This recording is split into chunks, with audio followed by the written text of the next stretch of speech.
Okay, we're going to talk about the current ratio. The current ratio is a liquidity ratio, and the formula for it is here.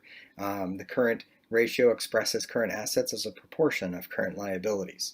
And we recall that current assets are consumable or convertible to cash within a year, and current liabilities are the obligations or the bills that we need to pay within 1 year. So this ratio shows if a company can pay its bills. It's a measure of liquidity. So let's look at an example of this in action using Hasbro. So here's Hasbro's 2018 balance sheet, and we can see that current assets are $3.08 billion and current liabilities are $1.27 billion. So we divide one by the other, we get a current ratio of 2.4. This means that Hasbro has $2.4 of current assets for every dollar of current liabilities. Or, put another way, they can pay all of their current obligations more than twice over. In general, this is considered very good, and we would say that Hasbro is liquid. A higher number means greater liquidity.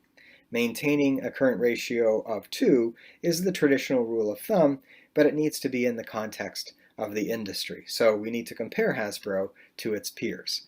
And we've done that here in the chart on the left-hand side. We can see that, in fact, Hasbro has the highest current ratio among its peers. Lego's at 2.1, Spin Master is at 1.8, and Mattel is at 1.9.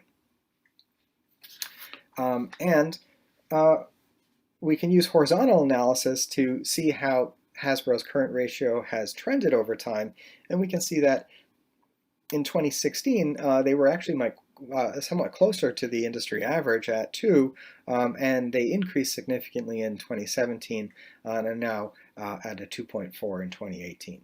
So 2.4 is quite respectable. A current ratio lower than 1 means that the company is going to run out of cash in the next year unless something changes. 20% of the companies in the S&P 500 have a current ratio of less than 1. On the other hand, an analyst could ask if Hasbro's 2.4 current ratio is too high, given that everyone in the industry is lower.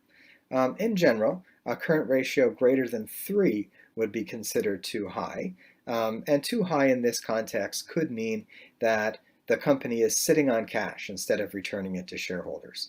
A high current ratio or a significant increase in the ratio could be for the wrong reasons. An increase in old and aging inventory or aging customer receivables could also cause the current ratio to be higher. So when we see an increase in the current ratio, especially outside of norms for the industry, we should be careful and look into it.